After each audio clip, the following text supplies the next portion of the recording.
बात होती है जिमी नाम के एक फुटबॉल खिलाड़ी से, जो एक समय पर तो काफी मशहूर था, लेकिन एक बड़ी इंजरी के बाद से उसका स्पोर्ट्स करियर खत्म हो गया और अब वो मेहनत मजदूरी करके अपना काम चलाता था। एक दिन वो मोटर कार्स की रेस ट्रैक के नीचे बनी सुरंगों में काम करने पहुंचा, लेकिन कुछ देर बाद उसके बॉस कैल ने उसे बुलाया और ये कहकर काम से निकाल दिया कि वो लंगड़ा कर चलता है तो इस काम के लिए ठीक नहीं है। ये सुनकर जिमी को बेहद दुख हुआ और वो सीधा बॉबी नाम की एक औरत के घर पहुंचा। असल में बॉबी जिमी की एक्स वाइफ है। एक समय था वो एक दूसरे से बहुत प्यार करते थे, लेकिन फिर उनका तलाक हो गया और अब बॉबी ने मूडी नाम के एक अमीर आदमी से शादी कर ली थी। जिमी उसके यहाँ से अपनी बेटी सेडी को लेने आया था ताकि उसे एक ब्यूटी कॉन्टेस्ट की तैयारी पर ले जा सके। तभी जिमी को खबर मिलती है कि बॉबी और उसका पति मूडी जल्द ही यहाँ से लिंचबर्ग नाम के एक दूसरे शहर में शिफ्ट हो जाएंगे। ये सुनकर वो बहुत दुखी हो गया, क्योंकि ऐसे तो वो अपनी बेटी से बहुत दूर हो जाएगा। अब उसने भी अपनी बेटी की खातिर उसी शहर में जाकर रहने का सोचा, लेकिन उसके लिए तो बहुत सारे पैसों की जरूरत है। जब उसे कोई और रास्ता नहीं दिखाई दिया तो उसने रेस ट्रैक के नीचे मौजूद पैसों के लॉकर को लूटने का प्लान बनाया। असल में रेस ट्रैक पर होने वाले मुकाबले को नैस्कार कहा जाता था,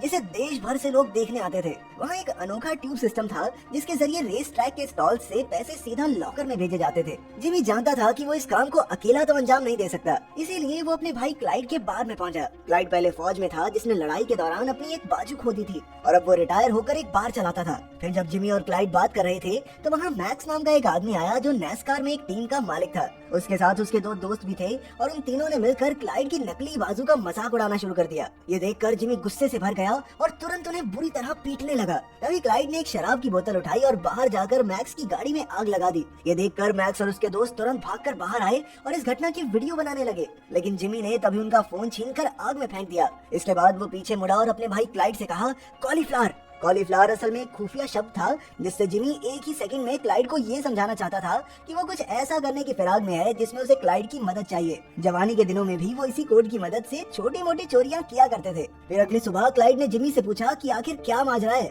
तब जिमी ने उसे बताया कि वो नैस्कार रेस ट्रैक के नीचे मौजूद लॉकर से करोड़ों डॉलर चुरा कर मालामाल होने का प्लान बना रहा है, लेकिन करोड़ों डॉलर चुराना इतना आसान थोड़ी हो सकता है। इसलिए इस काम को अंजाम देने के लिए उन्हें एक टीम की जरूरत थी। सबसे पहले उन्होंने अपनी बहन मेली को अपने साथ शामिल किया और फिर जिमी ने उन्हें इस मिशन के 10 रूल समझाए, लेकिन इन तीनों में से कोई भी लॉकर तोड़ना नहीं जानता था। इसलिए उन्होंने जो बैंग नाम के एक आदमी की मदद लेने का फैसला किया। जो बैंग एक ऐसा चोर था जो सैकड़ों बार बेहद सफाई से कई लॉकर्स खाली कर चुका था। खैर अब वो जेल में था, लेकिन जल्द ही उसकी सजा खत्म होने वाली थी। इसके बाद जिमी और क्लाइड ने उससे मिलकर उसे अपना प्लान समझाया। जिमी ने कहा कि वो खुद जेल में होने के कारण उनकी ज्यादा मदद नहीं कर पाएगा, लेकिन उसके दो भाई फिश और सैम उनकी पूरी मदद कर सकते हैं। आखिरकार जिमी ने उन्हें भी शामिल कर लिया और प्लान बनाया कि वो लोग मिलकर जो को सिर्फ चोरी के लिए बाहर निकालेंगे और फिर किसी के भी पता चलने से पहले उसे वापस जेल पहुंचा देंगे। अब उसे जेल से निकालने के लिए क्लाइड ने जानबूझकर एक स्टोर में गाड़ी घुसा दी और सजा के तौर पर उसी जेल में जा पहुंचा। अब प्लान के मुताबिक उन्हें जो और क्लाइड को जेल से निकालना होगा और बाद में बड़ी सफाई से वापस भी पहुंचाना होगा। फिर सैम और फिश ने लॉकर में काम कर रही एक औरत को चकमा देकर रेस ट्रैक की ट्यूब सिस्टम में रंग बिरंगे कॉकरोच डाल दिए, ताकि उन्हें पता चल सके कि कौन सी ट्यूब पैसों तक जाती है। उधर जब जिमी चोरी के लिए कुछ सामान इकट्ठा कर रहा था तो उसकी मुलाकात सिल्विया नाम की एक लड़की से हुई, जो स्कूल टाइम में उसके साथ पढ़ती थी। जिमी के चेहरे पर चोट का निशान देखकर सिल्विया ने उसे टेटनस का इंजेक्शन दिया। असल में वो एक एनजीओ के लिए काम करती थी, जो अमीरों के दान की मदद से लोगों का मुफ्त में इलाज किया करती। खैर इसके बाद जिमी रेस ट्रैक के नीचे मौजूद उसी कंस्ट्रक्शन साइट पर पहुंचा जहां वो काम करता था। वहां उसने बड़ी चालाकी से नीचे का नक्शा चुरा लिया, लेकिन कुछ ही देर बाद उसके बॉस ने बताया कि यहाँ मरम्मत का काम एक हफ्ता पहले ही खत्म हो जाएगा। अब मजबूरन उन्हें अपनी चोरी को भी एक हफ्ता पहले ही अंजाम देना होगा। आखिरकार चोरी का दिन भी आ गया और प्लान के मुताबिक जेल में जो ने बीमार होने का नाटक किया, जिससे उसे क्लिनिक में भेज दिया गया। वहाँ जब उसे हल्का होने जाना था तो क्लाइड वहाँ आकर उसकी मदद करने के बहाने उसे ले गया। उधर जो के ऑर्डर्स के मुताबिक जेल में कैदियों ने आपस में हाथापाई शुरू कर दी, जिससे वार्डन को अलार्म बजाकर सारे दरवाजे बंद करने पड़े। वहीं सब दरवाजे बंद होने पर जो और क्लाइड क्लिनिक में मौजूद एक खुफिया दरवाजे से बाहर निकलकर एक डिलीवरी ट्रक के नीचे छिप गए, जिसका जेल में रोज का आना जाना था।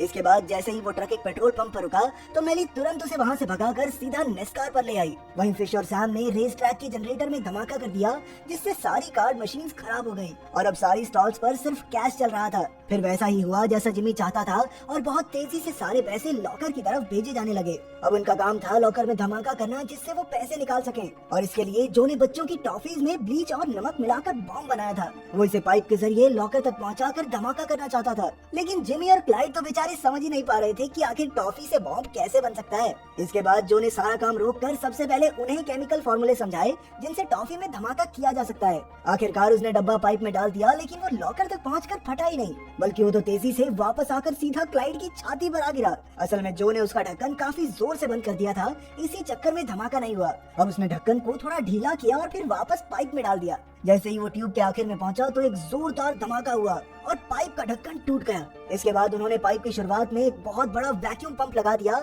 जिससे लॉकर के सारे पैसों को खींचकर पाइप में लाया जा सके। धीरे धीरे उन्होंने सारे पैसे खींचकर लिफाफों में भरने शुरू कर दिए, लेकिन तभी धमाके से जो धुआं हुआ था वो उड़कर पाइप से वापस स्टॉल्स में जाने लगा। तभी कुछ सिक्योरिटी गार्ड्स उसकी जांच करने नीचे आ गए। उन्होंने देखा कि अर्ल नाम का आदमी वहाँ बीड़ी फूंक रहा था और गार्ड्स उसे डांट कर वापस चले गए। असल में ये भी जिमी का ही बैठाया हुआ एक आदमी था। उधर तब तक जिमी की टीम कचरे के लिफाफों में पैसे भर चुकी थी और दूसरी ओर सैम और फिश ट्रक लेकर एकदम तैयार खड़े थे। लेकिन अचानक वो एक बंद लोहे के दरवाजे पर फंस गए। आखिरकार जिमी ने वहाँ पहुंचकर किसी तरह दरवाजा खोला और उन्हें आगे पहुंचाया। फिर उन्होंने सारे लिफाफे ट्रक में डाल दिए, लेकिन बाहर निकलने से पहले न जाने कैसे मैक्स वहाँ आ गया। मैक्स नेस्कार में एक टीम का मालिक था और वो क्लाइड को देखते ही पहचान गया, लेकिन क्लाइड ने एक बार फिर उसकी जमकर धुलाई कर दी और सब वहाँ से भाग निकले। उधर जेल में कैदियों ने हड़कंप मचाकर किचन में आग लगा दी थी, जिसे बुझाने के लिए फायर ब्रिगेड को बुलाना पड़ा।